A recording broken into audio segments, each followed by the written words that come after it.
Hello students, I hope you are fine. In the previous lecture, we have discussed some miscellaneous problems on exponents and powers. Now today we will continue the same topic. So let's see the examples.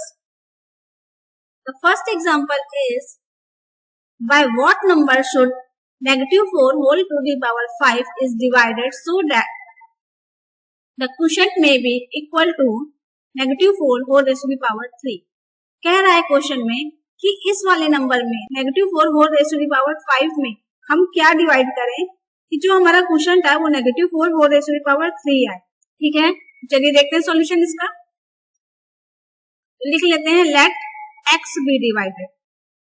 x के divide करने पे answer हमारा आएगा। ठीक है, हम क्या लिखेंगे, कंडीशन क्या बनाएंगे, अकॉर्डिंग टू क्वेश्चन क्या बनेगा, negative 4 whole raise to the power 5 divided by x is equal to negative 4 whole raised to the power 3। ठीक है, अब इसको p upon q के फॉर्म में लिख लेते हैं, negative 4 whole raised to the power 5 upon x is equal to negative 4 whole raised to the power 3।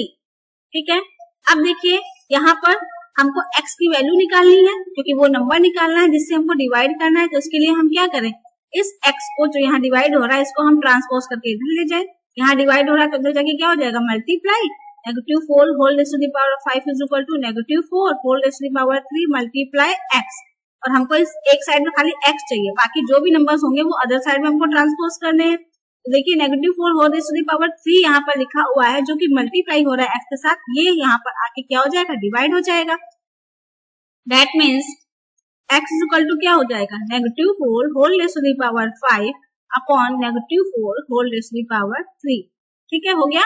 अब देखिए x इज इक्वल टू क्या हो जाएगा, दोनों number negative 4 whole raise to the power 5 and negative 4 whole raise to the power 3 ये दोनों divide हो रहे हैं और दोनों के बेस क्या हैं, सेम है। जब बेस सेम होते हैं डिवाइड में तो पावर क्या होती है, सब्सट्रैक्ट होती है। तो negative 4 whole raise to the power 5 minus 3 यानी x इज इक्वल टू हो गया negative 4 whole raise to the power 2। यही हो गया आपका आंसर। मतलब हम इस नंबर में क्या डिवाइड करें, negative 4 whole raise to the power 2 को डिवाइड करेंगे तो हमारा रिजल्ट क्या आएगा, negative 4 whole raise to the power 3 आएगा। ओके, नेक्स्ट एग्जांपल देखिए। Example number 2 is find the value of n where n is an integer and this is the condition 2 raise to the power n minus 2 multiply 6 raise to the power 2n minus 4 is equal to 1 upon 12 raise to the power 4 multiply 2। चलिए solve करते हैं इसको। Solution में देखते हैं। सबसे पहले इस केस में हमको पता था कि जब एक्सपोनेंट में कोई वेरिएबल दिया होता है तो हम उसके बेस को सेम कराते हैं दोनों साइड में। तो सबसे पहले हम क्या करें, राइट हैंड साइड को सॉल्व करा लेते हैं। तो RHS को अगर सॉल्व कराएंगे तो लिखा है 1 upon 12 raise to the power 4 multiply 2। तो 1 अपॉन 12 का मतलब क्या हो गया, 2 मल्टीप्लाई 2 मल्टीप्लाई 3, 2 2 जा 4, 4 3 जा 12 whole raise to the power 4।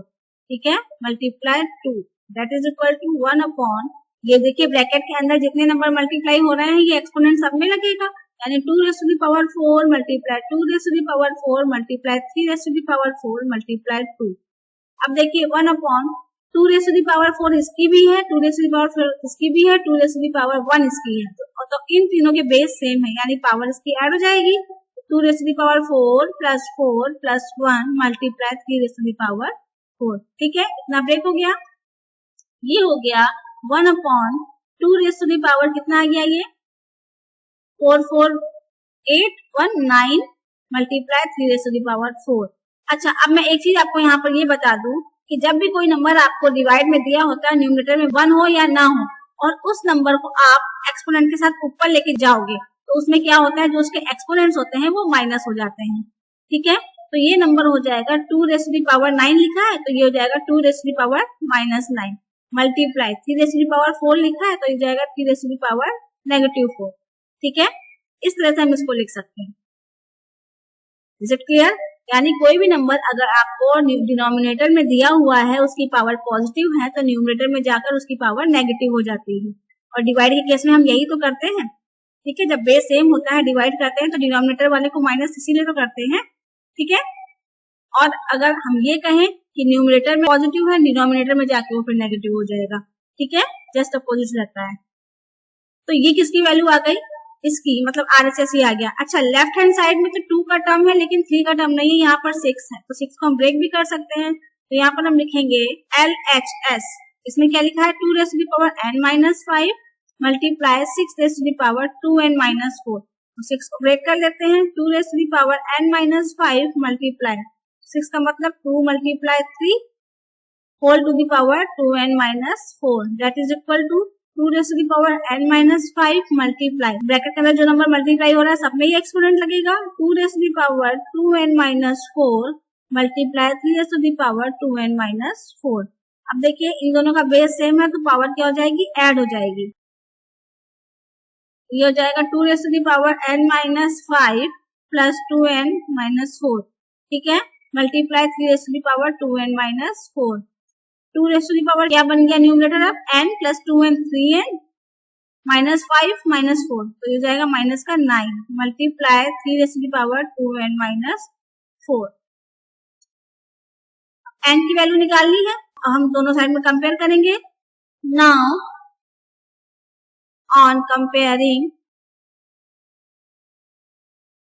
both sides, base are same, base same है, एक्सपोनेंट को भी हम इक्वल करा देंगे, so exponents will also be same. तो यहाँ पर लिखा है 2 raised to the power 3n minus 9 multiply 3 raised to the power 2n minus 4 that is equal to 2 raised to the power negative 9 multiply 3 raised to the power negative 4, ठीक है। तो अगर आप बेस 2 यहाँ से कंपेयर करवा रहे हो या तो यहाँ पर भी बेस 2 हम लेंगे, तो उसके एक्सपोनेंट को हम कंपेयर करवाएंगे, ठीक है। यहाँ पर अगर बेस 3 ले रहे हो तो यहाँ पर भी बेस 3 ही लेंगे, तो उसके एक्सपोनेंट को कंपेयर करवाएंगे। हम एक ही बेस लेते हैं, तो ये क्या हो जाएगा, ये क्या हो जाएगा 3n minus 9 is equal to minus 9, 3n ये माइनस का 9 उधर जाएगा तो क्या हो जाएगा प्लस हो जाएगा, is equal to minus 9 plus 9, 9 में से 9 कैंसिल आउट हुआ तो 3n इज इक्वल टू क्या हो गया 0, यानी n इज इक्वल टू क्या हो गया 0, ठीक है, क्योंकि 3 यहाँ पर मल्टीप्लाई हो रहा है, डिवाइड में जाएगा तो भी 0 हो जाएगा, 0 में अगर 3 डिवाइड करोगे तब भी तो आंसर क्या आएगा 0 ही तो आएगा, ठीक है। ये हमने 2 को कंपेयर करके कराया, अगर आप 3 को कंपेयर करके कराओगे तब भी आपका रिजल्ट यही आएगा। देख लीजिए, अगर 3 बेस लोगे तो उसके एक्सपोनेंट को हम इक्वल कराएंगे, तो 2n minus 4 is equal to minus 4, ये यहाँ से नेगेटिव 4 उधर जाएगा तो पॉजिटिव 4 हो जाएगा, यानी 2n is equal to negative 4 plus 4, ठीक है। ये फिर से हो जाएगा 2n इज इक्वल टू 0 और n इज इक्वल टू 2 यहाँ पर मल्टीप्लाई हो रहा है, जाके डिवाइड हो जाएगा 0.2 that is equal to again 0, यानी n की वैल्यू क्या आ गई 0 ओवरऑल दोनों ही केस में। Is it clear? कोई प्रॉब्लम? मतलब इन सब क्वेश्चंस में जहां पर हम न्यूमरेटर में वेरिएबल दिया होता है और हमको उसकी वैल्यू निकालनी होती है, तो हम क्या करते हैं बेस को इक्वल कराते हैं और उसको कंपेयर करके उसके न्यूमरेटर को इक्वल कराते हैं, ठीक है। लास्ट एग्जांपल देखिए, example number 3 is if 2 raised to the power n plus 2 minus 2 raised to the power n plus 1 plus 2 raised to the power n is equal to c multiply 2 raised to the power n, ये इसके equal है, then find the value of c, c की value find करनी है। चलिए देखते हैं solution. यहाँ पर हमको c की वैल्यू फाइंड करनी है, c क्या हमारा एक्सपोनेंट है नहीं है, यानी इसकी वैल्यू फाइंड करने के लिए हमको ये 2 मल्टीप्लाई n कैंसिल करना पड़ेगा, यानी उधर लेके जाना पड़ेगा। चलिए देखते हैं, यहाँ पर लिखा है 2 raised to the power n plus 2 minus 2 raised to the power n plus 2 plus 2 raised to the power n is equal to c multiply 2 raised to the power n। तो हम क्या करेंगे, इसको उधर ट्रांसपोज कर देंगे, ये मल्टीप्लाई हो रहा है तो उधर जाके क्या हो जाएगा डिवाइड हो जाएगा, यानी c is equal to हो जाएगा 2 raised to the power n plus 2 minus 2 raised to the power n plus 1 plus 2 raised to the power n upon में 2n, ठीक है। आगे देखिए, अब हमको इस 2n को डिवाइड करना है। अब देखिए ये 2n से आप इस 2n को कैंसिल मत कर दीजिएगा, क्यों? क्योंकि यहाँ पर मल्टीप्लाई का साइन नहीं लगा है, प्लस का साइन लगा है, तो प्लस के केस में ये नहीं कैंसिल आउट होता है। तो हम क्या करेंगे इसके लिए, देखिए हम अब इसको नंबर को ब्रेक करते हैं। 2 raised to the power n plus 2 का मतलब 2 raised to the power n multiply 2 raised to the power 2 लिख सकते हैं, बोलिए, क्योंकि देखिए दोनों के बेस सेम है, दोनों मल्टीप्लाई हो रहा है तो पावर्स ऐड हो जाएंगी, जब पावर ऐड हो जाएंगी तो ये क्या हो जाएगा, 2 raise to the power n plus 2 बन जाएगा कि नहीं बन जाएगा, तो हमने इसको ब्रेक कर दिया। ठीक है, ये एक ब्रैकेट में लिखा, माइनस इस तरह से इसको भी ब्रेक कर देते हैं, 2 raise to the power n multiply 2 raise to the power 1 या फिर 2 लिखें। ठीक है, क्योंकि इसको फिर से सॉल्व करोगे तो यही आएगा लॉ ऑफ एक्सपोनेंट लगाकर, plus 2 raise to the power n divided by 2 raise to the power n। अब देखिए इस वाले ब्रैकेट में मतलब यहाँ पर जो टर्म लिखे हुए हैं, first term, second term, third term, तीनों ही टर्म में 2 raise to the power n लिखा हुआ है, तो हम बाहर निकाल ले। That is equal to 2 raise to the power n अगर बाहर निकाल लिया तो अंदर क्या बचा, 2 raise to the power 2 minus 2 plus यहाँ पर 2 raise to the power n अगर बाहर निकल लिया तो यहाँ पर कोई नंबर नहीं बचा, कोई नंबर नहीं बचा मतलब वहां पर 1 बचा upon 2 raise to the power n। अब ये यहाँ पर मल्टीप्लाई हो रहा है ना, इससे हमने इसको रिड्यूस कर दिया, बचा क्या, 2 raise to the power 2 minus 2 plus 1। Solve करते हैं, 2 रेज़ टू दी पावर 2 का मतलब 4 माइनस 2 प्लस 1, 4 माइनस 2 का मतलब 2, 2 में 1 ऐड करोगे तो 3, यानी c इज इक्वल टू क्या आ गया, 3। ठीक है, this is the answer. Now we know that practice makes perfect, so first you have to solve these examples again and then after this is your classwork. Here are 3 questions, you have to solve these questions.